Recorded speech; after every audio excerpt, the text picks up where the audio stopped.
All right, hey guys, how you doing? Ronin man here. Hey, today's a big day. Today I'm going to do my best to attack and devour and conquer something I've wanted to do for a long, long time. And just every time I think about it, it's just too much. The book is too influential in my life, and there's just too many aspects of it. And I'm always afraid I'm not going to do it right. I'm not going to do it justice. And I really want to do this book justice because this book changed my life. So the book, as you can see from the title, is How I Found Freedom in an Unfree World by Harry Browne, Brown with an E. And Harry is an interesting guy. You can see some of his videos on YouTube. He's best known after this book and a series of financial books for running for president, the Libertarian Party. But I really want to focus on this book because it's really like, I think it's the heart. It's really like what made this guy successful and his beliefs and this book is really, if you want to know Harry Browne, you want to understand this book. And if you want, I don't even know what to say because this book is so important. It's almost like the internet, like before the internet, did you know what it would do for you or how it would change the world? It's so hard to know, right?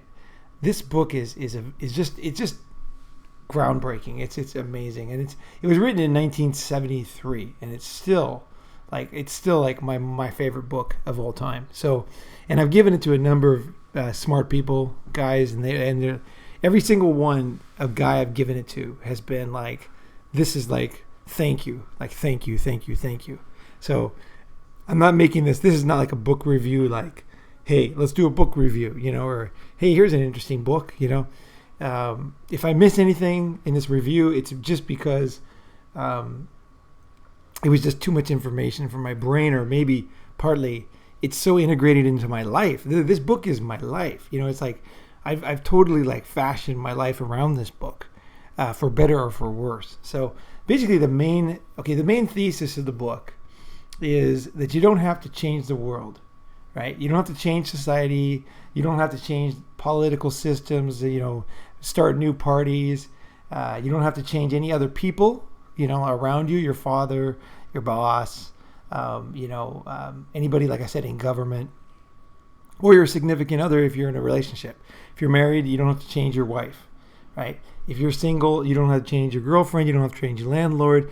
You don't have to change your teacher. You don't have to change the policeman. There's nobody you need to change to be happy. Okay? Happiness comes from something totally different. And this is really what this really is. This is when I first heard about MGTOW, I searched MGTOW, and naturally MRA, MGTOW came up, and one of my, I love the movie The Red Pill. And as you know, there was a lot of MRAs in there. It was a great movie, by the way. Really highly recommend watching that movie. But when I saw the two groups, the reason why I gravitated towards MGTOW was because of this book and because of its philosophy. So you don't have to change the world to make the world, to be free, right? Okay, so basically anything, the premise of the book, okay, is any attempt to change the outside world, right, is going to end up unsuccessful. And you're going to waste the valuable thing that you have, which is your own time, your money, your power, your energy, and all that stuff. So basically all you have to do, right, sounds simple, right, is openly advertise who you are and what you want to people, okay, instead of trying to change people for freedom. Okay, so let's go deeper into this, right? When you put yourself out there, like I'm putting out here with this podcast, right, I'm putting myself honestly and openly out here. Right? These are my true beliefs. This is what I believe. This is who I am, right? And naturally, the people that respond well to these videos or podcasts, whatever you call it, they are people who have a similar mindset or gain from my ideas or have something to add to the discussion or absolutely hate it and have some criticism, right? Generally, those are the main things, right? But by me putting myself out there and being completely honest, I'm allowing, of course, I'm driving most people away, right? but also I'm drawing those rare people who actually have something in common with me, right? So the different type of traps that he talks about in this book, and I'm not going to go into all of them. I want you to read the book. Okay, so spoiler alert, I really want you to read the book. This is not like a book review, so later on you can think about it. Please, please, please read the link below. It's free, it's below. You can see the whole book right there. And it's a pretty quick read. So the type of books, the type of traps that he calls them traps. So basically things that people try to change, essentially. Identity traps. Okay, this is your own personal identity. Intellectual traps, emotional traps, morality traps, the group trap, the government trap, the despair trap, the rights trap. I have my rights, right? The utopia trap, the burning issue trap, has to be done, and the previous investment. Oh man, I've already put all my money into this, and the certainty. I am certain, right? So, and what he by realizing that these are the traps, okay? So all around us are things that we can consider powerful, right? Like the government is in some ways very powerful, right? And the way I look at it is like this.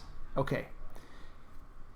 Imagine that you are in the Matrix, the movie The Matrix, okay?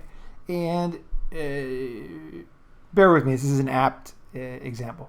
I hate using the Matrix all the time, but I actually don't. But this is a great example. Okay, so imagine you are waking up and you realize that all humans, or most humans, are attached to the machine and they're being milked for their energy or whatever. They're all being used, but they're happily, lost. They don't understand what's happening. They're in another reality while they're being used, right? So imagine you realize this. Which decision do you go? Do you decide, okay, here's the two things. And this is what the difference between MGTOW and MRAs.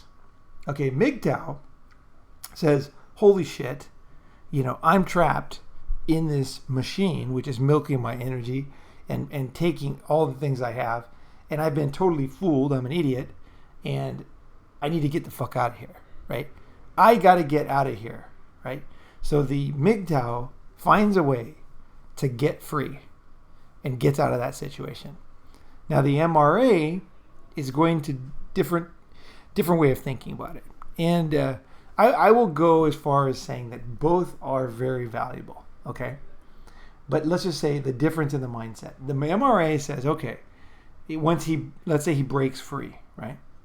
And the MGTOW would go to the next level and say, what else am I trapped by? What else is in my mind that I'm, you know what I mean? That's trapping. What are the beliefs I have? What do I really want, right? But the MRA is different. The MRA is going to say, how can I destroy this system? All these people are being used, right? And their energies, now that he's escaped, he says, all these people are in the machine, they're being used. I need to get a group of people, a big enough group, that we can break, all together, we can band together, and we can break the system, right? We can vote out the system. We can destroy the system.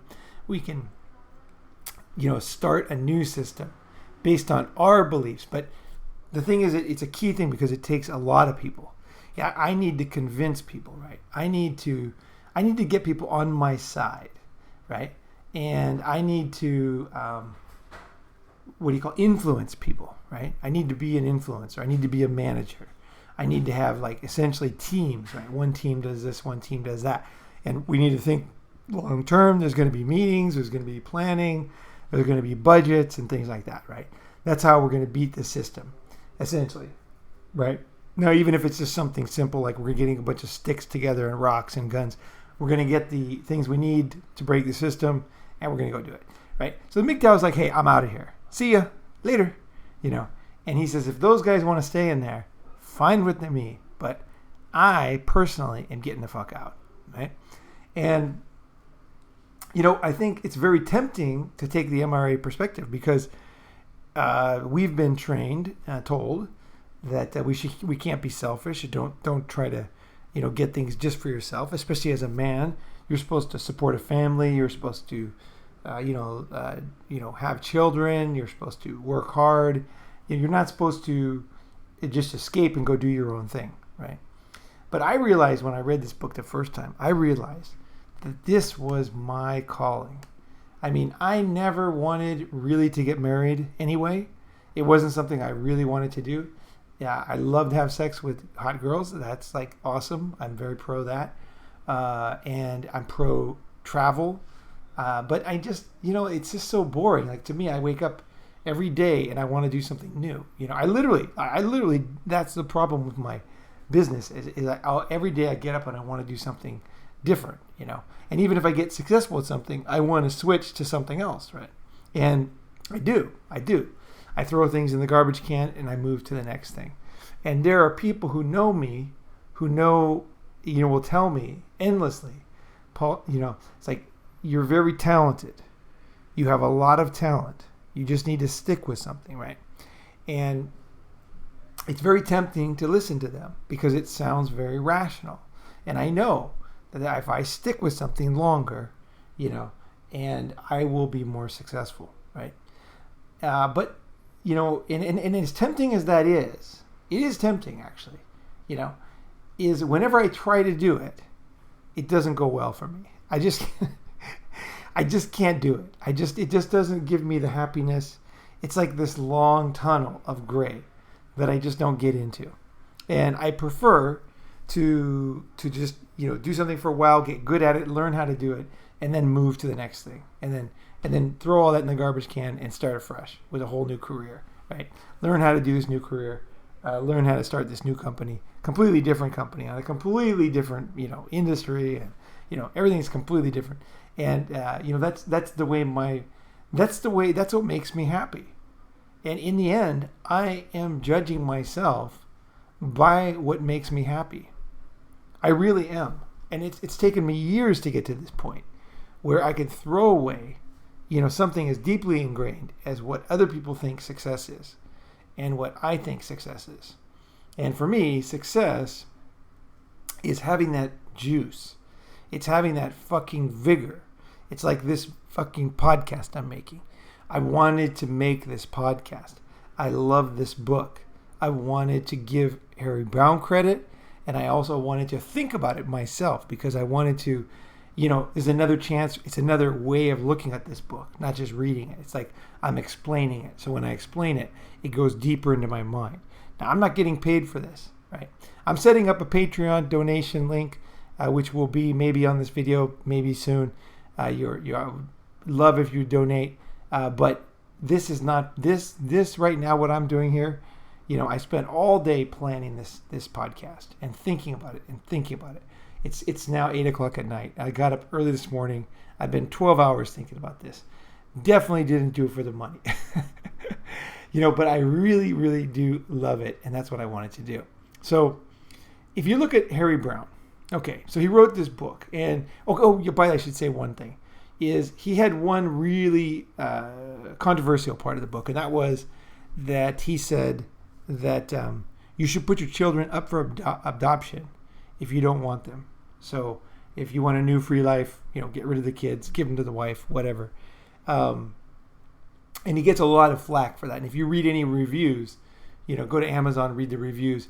They might, no matter how positive they are about the book, they can't stomach, that part. And I really call bullshit on that. I really do. And the reason why, and I'm not saying I love kids, but what I'm saying is this. What is the difference between giving the kids to the wife, for example?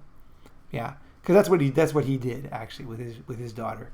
He didn't put her up for adoption, right? He gave her to the wife, right? So what is the difference between having the balls to say, I want a free life independent of kids, even though I have a kid, and I'm going to go off on my own and make a decision to leave her, right? Have very little to do with her.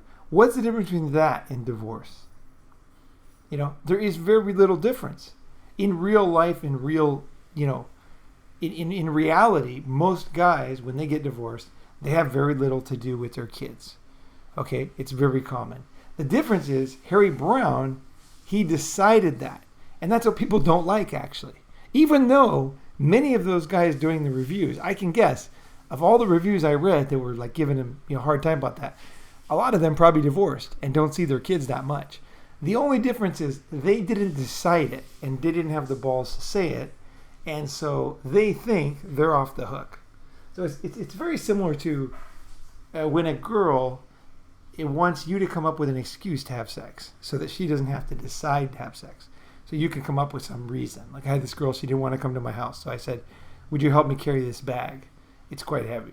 And she said, oh, okay. She came to my house. We had sex, right? And she just needed that excuse, right? It's very common for women just to want, you just have to give them an excuse so that they can, that justifies it in their mind. It wasn't their fault. They didn't plan it. They didn't do it. They're innocent, right? And I think a lot of guys too get off on this, and without having the balls to say it, But I think what the key with Harry Browne is, what he's saying is you really have to. It takes great courage to be honest with yourself, as to what you really want in life. Some people call it selfishness, but I think, and it goes back to this divorce and leaving the kid idea, is that most people, especially the people who talk about selfishness, are so full of it, they are actually the most selfish of all.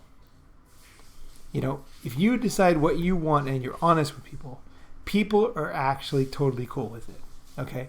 And I just give you an example of my own life, right?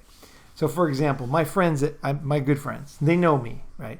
I'm not a normal guy, okay? So, for example, if I go out to dinner, I went out to dinner last week, or was it, last week with my friends, and we went out to this place that I didn't really want to eat at. It was a bit expensive. It wasn't really exactly what I wanted. There was no vegetables. I wasn't too stoked on the food. But before we went, I didn't really know what we were going to get. So I kind of went there, ate it, and I realized, I don't really want that. And it was really expensive. So I'm like, okay. So the next time, a couple days later, the group wanted to go there again because they were all visiting and they really liked that restaurant. So I said, look, I'm going to come with you guys. It's fine. But I'm going to eat before I go, right? And because my friends are used to this kind of stuff. So they're like, oh, okay, Paul's going to eat before I go. So I went, had a bunch of vegetables, had a bunch of fish. I had a couple fish. I had vegetables. I had like tons of guava and watermelon and some fabulous fried vegetables. And when I got there, I felt fantastic. And so I could just sit there and drink a cup of tea, and I ended up eating some food people had left over, but basically I was already taken care of. And I don't know why this is so difficult for people, but if you ever go out to eat with people, they always just eat what everybody else eats, or they order what everybody else orders, or they just sit in a group and they eat food.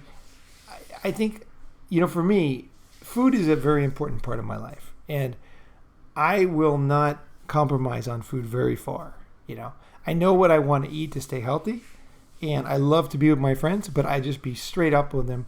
I'll say honest. I'll say, look, I remember there was a period of time in my life when I was saving a lot of money, and I didn't want to waste money on restaurants. This is back 20 years ago.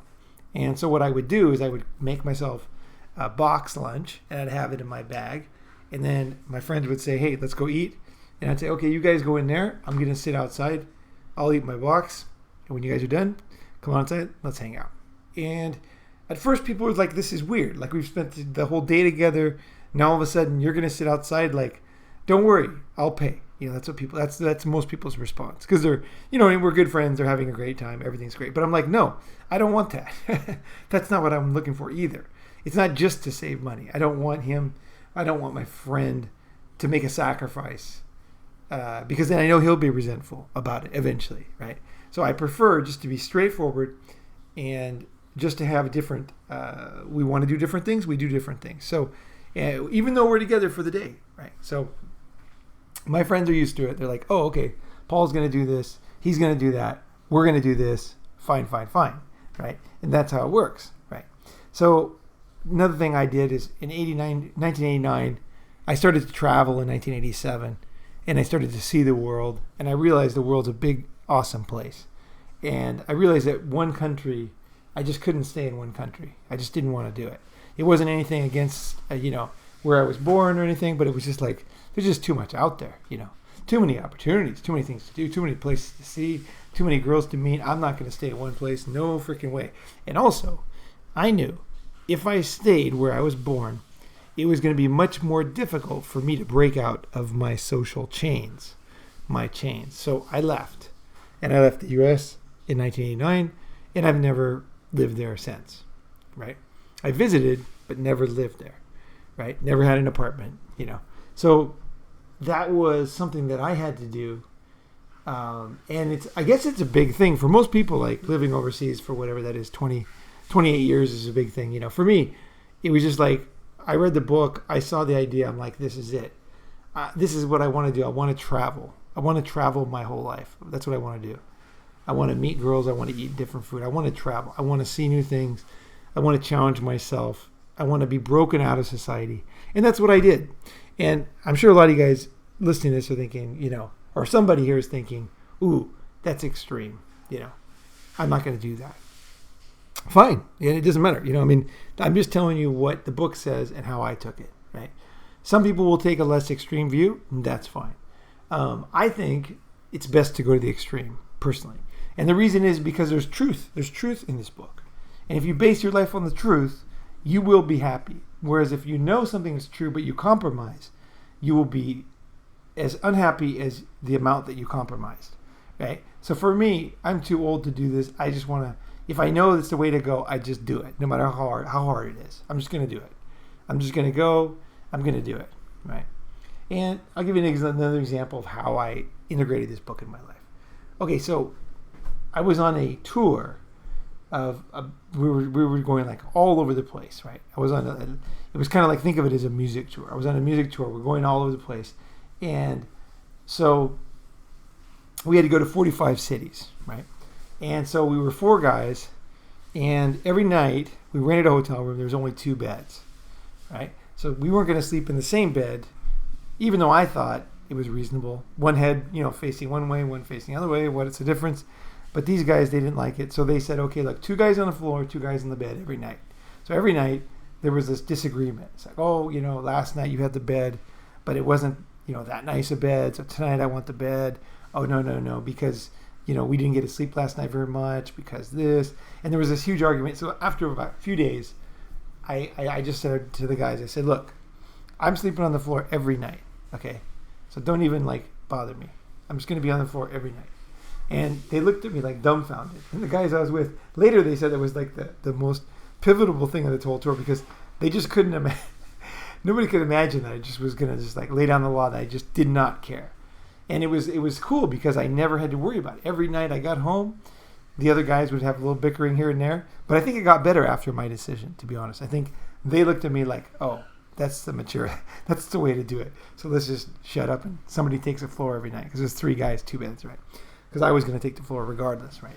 So this is the way I tell people who I am. I tell people what I want, right? And I realize I'm honest about myself, about who I am and what I need. I think most people don't know who they are. What do I mean by that? Okay, so I realized, through a lot of travel and staying in different places, is that I don't care about the quality of my toilet. I don't care about the quality of my room. Okay? So a lot of people, it's just knee-jerk reaction. They think good room means high self-esteem, right? Good toilet, like if you lower yourself to a lower toilet in a lower room, it's going to bring lower self-esteem and lower success or something like that.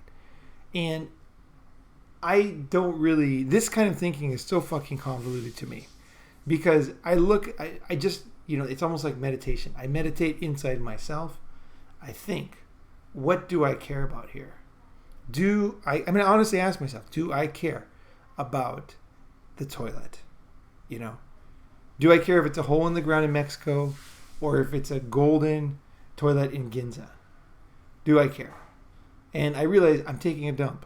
I don't care. I really don't care. I don't care if there's a heater there. I don't care if there's a window there. I don't care if it's in the middle of a field.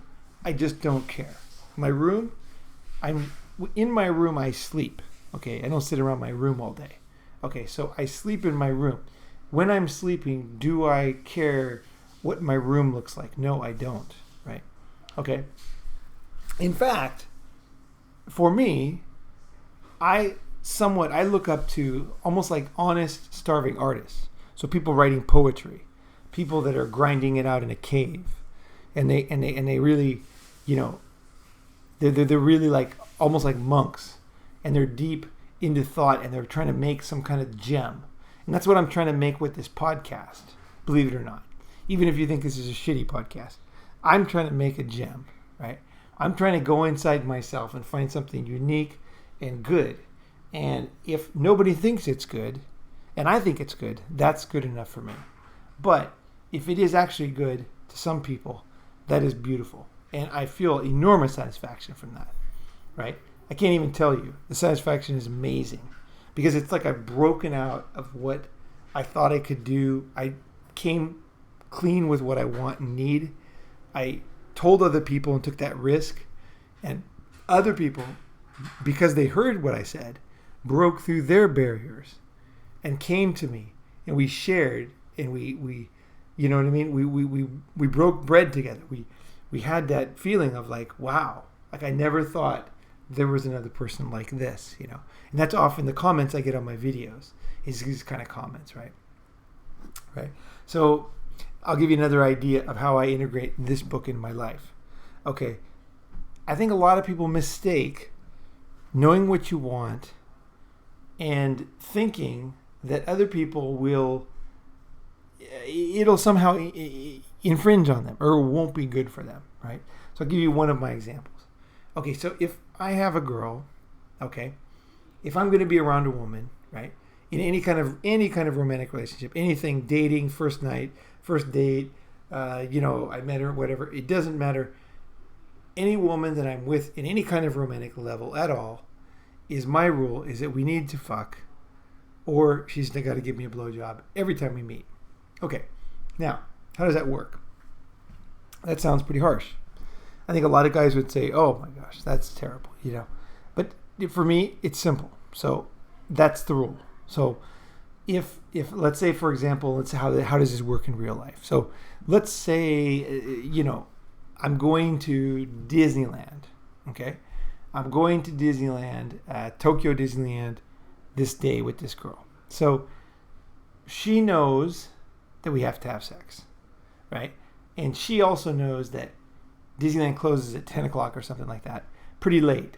So we're going to barely have enough time to get the train home and get back without taking a $300 taxi, right? So we're not going to drive. So sometimes we did drive, but let's just say the train situation, right? So we take the train, and so she knows that it's very unlikely we're going to have sex in Disneyland, right? I'm not saying it's never happened to me, but I'm just saying it's very unlikely. So she's like, well, what I'll do is I'll come to your house before we leave. So that's what she does. She comes over, she wakes up 5 a.m. She comes over, we have sex, take a shower, we go to Disneyland. And it's a fabulous day. And why is it a fabulous day?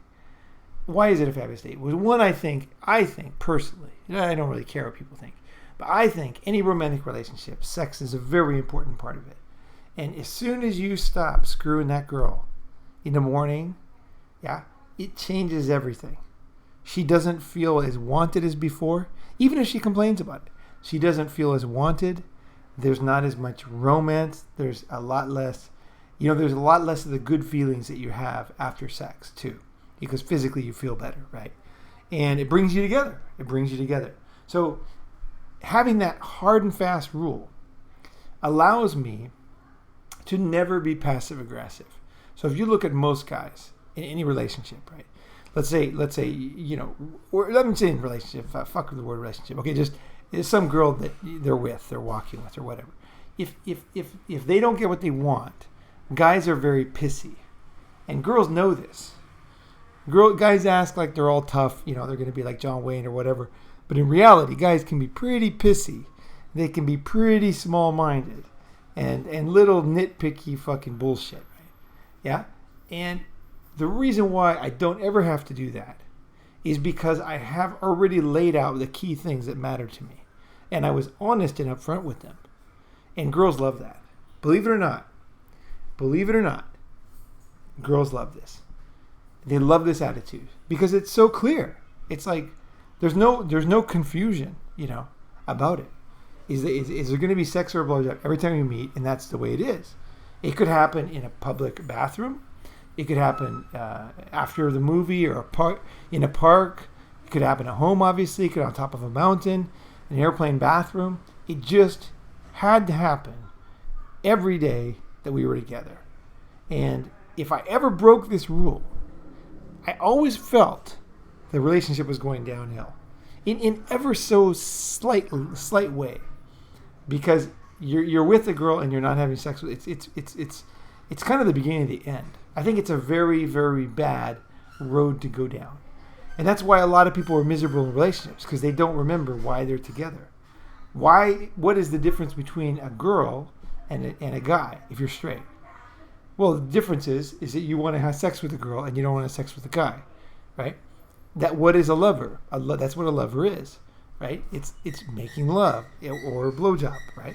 So that's what separates. So the minute you start playing these games where you say, oh, not every time, it doesn't have to be every time, and not this and not that, it sets you on the back right. And if you think to yourself, your relationships, what happened? Think about it. Think about the days you were together, the weekend you did this and you didn't have sex. Think about how that influenced things and eventually what happened eventually, right? So now, I'm not saying you have the same experience as me. I'm just saying give it a thought, okay? Because for me, it's very clear. And if I follow my rules, I'm happy. And actually, the girls or any girls or friends that I'm with, right? I tell them what I want to do. I'm very honest. And I'm not trying to change them. I'm not trying to change anybody. Here's what most people do. So let's say dinner the other night, right? Okay, so let's go on to dinner. So dinner, these guys wanted to go to a Middle Eastern restaurant, right? And we'd already gone to the same place a week before. And it's expensive. And to me, it's just like salt and carbohydrates, And so I was like, no, I want to get vegetables and fish, right? So what most guys will do is they will complain. Like a girl. They'll just pissy complain. Come on, guys, we shouldn't get here. Oh, the reason why is because we went there again. And they just kind of they just backbite. Bullshit backbite. Complaining. Hinting. Subtle fucking bullshit here. Maybe they don't pay the full bill because they're pissed off. Or, they just do something that's not straightforward, that is totally stupid, to make the night not as much fun, right? Much better to be honest about who you are and what you want, and you will have a better life. I know that a lot of people who read this book will think, oh my God, it's a huge thing, right? It's just like too big, It's like, oh my God, thinking about how the world, how it really is too much for me. But it's not. If you read this book, read it several times, go in each one and start to make notes in the on your whatever, your notepad or whatever on your computer, and take notes about your own personal problems, your own personal issues, right? Your identity traps, the intellectual traps, emotional traps, the morality traps that you have, even if you consider yourself, an atheist or whatever. You still have built-in, baked-in stuff from when you were a kid, right? And then you have other things that are like just general traps, like previous investment. You put a bunch of money into something, and it's not, you realize, every day I wake up and I say, I throw shit away, you guys. I don't keep shit. I am like the most extreme not keeping things person you've ever met. And I don't have anything from previous years. The only thing, I had pictures and then they got lost, And so, now I don't even have those, And I'm happy. I'm totally fine with that. I wish I would have had those pictures. I wish I would have digitalized them. But in a sense, it's kind of like the extreme of who I am and the way I live my life, right? It's like previous investment. You put money into something. You made a decision. You spent time. And so you have to keep doing it. Every day I wake up and I say, if I could start my life all over again, would I have this shirt in my house? And I often throw the shirt away because I don't wear the shirt. So every like few like months, I look at everything I own. I think, should I throw it away or should I keep it? Have I used it in 3 months? If I haven't used something in 3 months, it's going in the shit can. And if I'm a little bit out of sorts, it might last 6 months. But it's going. It's going. The reason is because it's not something, it's previous investment means nothing to me. The burning issue, that's basically where the MRAs are. They are looking at the rights of men, and they are organizing and helping men as a general class to get a better deal, to get rid of the inequalities in divorce court and things like that. So I'm going to break ranks here, okay? It's kind of like it's like the identity trap, okay? So the identity trap would be, in this case for me, is I'm MGTOW, and a lot of MGTOWs and MRAs don't get along, right? And I look online, there's all this, whatever it is. To me, it's like girls, but it's like people disagreeing with each other. I don't consider myself anything at the very soul, at the very heart. No tag describes me. It just doesn't. It just doesn't. And I don't mean that I'm so great. I mean that no tag is deep enough. It's complex enough to describe all the things that I really care about and don't do and don't think, right? So I can't. Although I consider myself MGTOW, it's a MGTOW channel. I've said before, I like our MRAs. I like Paul Elon, and I've had people tell me, and I'm sure somebody will listen to this and say, "Oh, Paul Elon doesn't like MGTOWs," and I will say that, number one, what I think about somebody else is not really influenced by what they think about me. Okay, so I remember this guy. He used to live down the street from this guy in Tokyo, and this guy did not like foreigners, right? And he just didn't like foreigners. Any foreigners in the neighborhood, he just didn't like any of them, and it was very obvious. And I thought this guy was kind of an interesting guy. He was older, and I watched him live his life. And I remember my first knee-jerk reaction was, I know this guy doesn't like me, there's no doubt about it. And he doesn't know me, right? But he just didn't like me. And my first reaction was, obviously, this guy doesn't like foreigners. So I talked to some people in the neighborhood, and they said, yeah, this guy doesn't like foreigners. But then I kind of took a step back, and I started to watch him. And this guy, every morning, he swept up his area. He kept it very clean. His neighbor, he was obviously good to his wife. They were old. They were very old, probably in their 80s. And they had a good relationship, obviously. And he dressed pretty cool, actually, for an old guy. And I started to see the good in this guy. And I realized that I liked that guy.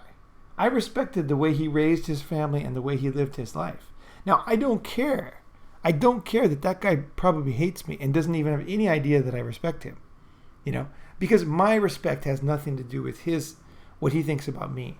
So, what Paul Elon, if he didn't like me at all and thought I was a complete moron, it wouldn't really bother me that much, because I watch his videos and I often get something valuable out of them, So I get my gems. I get my diamonds. I get my gold. It doesn't matter. It doesn't matter what people think about me.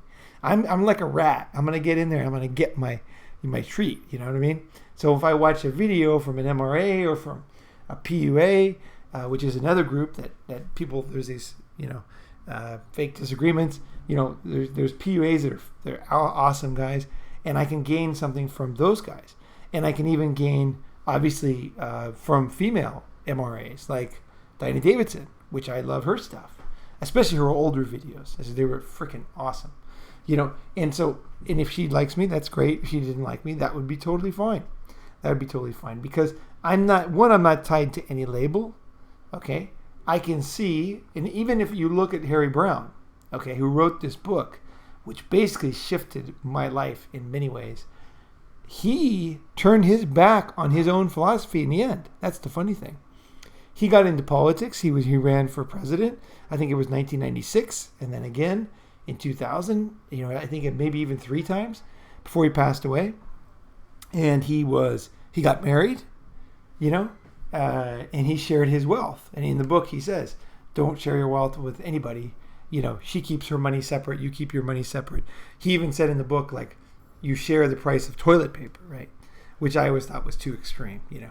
No book is perfect. Okay, so this book is not perfect, and it was written in 1973. So obviously it's before the internet. Now we have a lot more opportunities to be free and to do our own thing. Visas are much easier to get than before, and travel is much cheaper than it used to be. Food is more expensive, but actual airplane tickets are much cheaper compared to income. PPP, price parity, right? Is much better in our favor. Basically, it's easier to travel now. Basically, that's what I'm saying. So there we go. There's my thoughts. Harry Browne, he broke his own rules. He got married, and he paid for his wife. And I look at Browne as something like Paulie Lom. He's out there trying to make a group happen, and I think that's great. I think it's great that I hope the MRAs are successful and can somewhat rein in the group of feminists.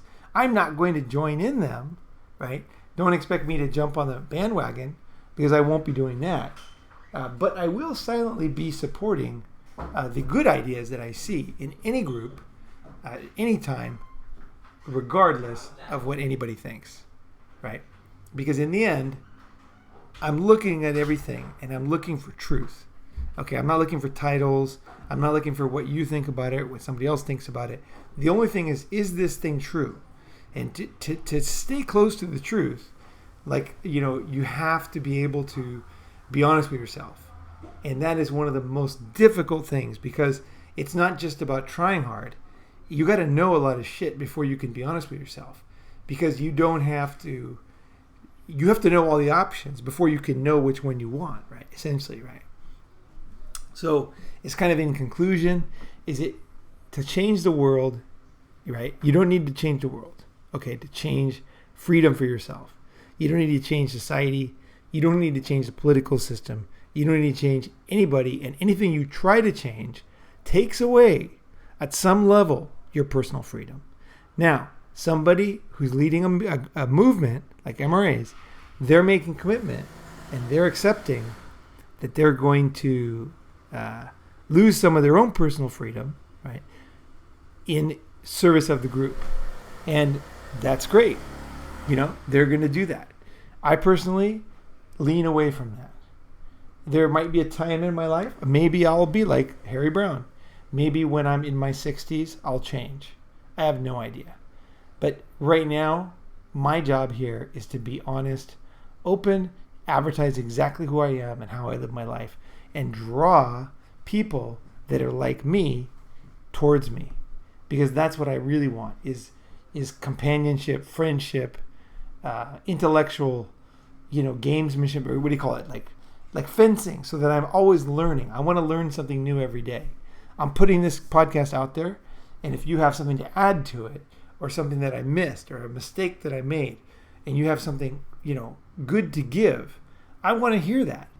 That's part of the reason why I make these things, is so that I can throw out my ideas, try to put it together as best I can, and then somebody listens to it and is like, holy shit, this part I like, but that I don't, and they can, and I can start to, and maybe they'll even say something like, you said this, but it wasn't true, or you repeated that, it wasn't, whatever. I can learn, I can actually improve myself every day. So I'm not out here, it's not a soapbox, it's a sharing platform. I appreciate the sharing. I can just see there's a new comment right now from Donald Parrott. I just see a comment coming in, comment just before that. So the comments on YouTube, they're freaking awesome. Thank you guys so much. Please read How I Found Freedom in an Unfree World. Like I said, it's free. It's below, and it's below in the comment box. I won't put it in the description. I'll put it in the comment box so it's easy to find. So you don't have to click on the see more. You can just click. It's a PDF, and you can just go through that.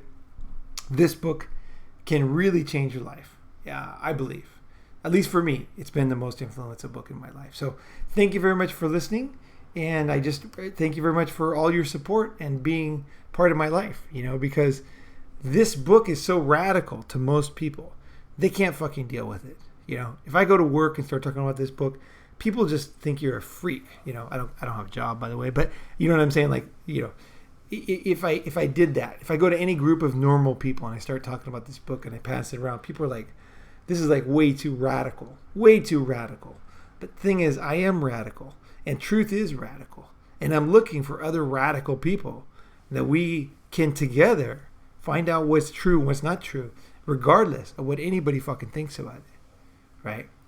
Especially like big groups, like the government. All these big, slow-moving groups, they're way too slow, like the Matrix. After you realize you're in the system, you can escape relatively easy. The system is just set up for most people. You can escape the system because the system is not designed to be perfect.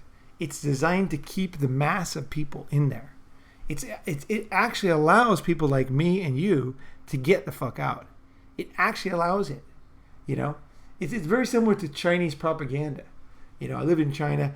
Propaganda in China, a lot of people misunderstand China. They think that if you write anything against the government, it's going to be like they'll be super pissed off. Actually, China doesn't really care unless you start making a movement and a bunch of people agree with you. You can tell the truth online. They don't mind that. But it's only when you start to get a group of people and they protest, that's when China gets upset, right? But so if you quietly are enlightened and change your life and draw people towards you that have the same mindset and have a fabulous life outside the system, there really isn't any major punishment for you. In fact, you'll find a lot of people being jealous of you, actually. So don't be afraid of facing the truth about yourself and facing the truth about life. You know, don't be afraid of it, because in the end, there is no boogeyman. At least if I'm any example, there's no boogeyman, and I'm definitely on the extreme of freedom. You know, living overseas, different jobs, different companies, different this, moving this, always changing, never staying in a relationship, always mixing it up, always getting into trouble, you know, always pushing the boundary. And there has been no major, you know what I mean? Society just kind of like someone like me or someone like you, if you're like a searcher of truth and happiness, like it just kind of like looks at us and like, whoa, you know, thank God there's not more people like that. I honestly think that's what they think. It's like, just thank God, you know, there's just a small niche of these guys who don't play by the rules, you know, and that's the way. And it's not, again, it's not to be different. It's not to stand out. It's just simply because you see things that are stupid that you don't want to do. And you see things that are great and that are deep and meaningful that you want to do. And the odds that what you see is not meaningful and meaningful, the odds that those are exactly the same as society are like zero, right? So that's all I'm talking about, is that vision and that commitment. And let the chips fall where they may, you know. Let them fall where they may. So thanks again. Thanks for subscribing. Thanks for listening all the way through. I really appreciate it. And I hope you guys have a great day today. Ronin Man signing off.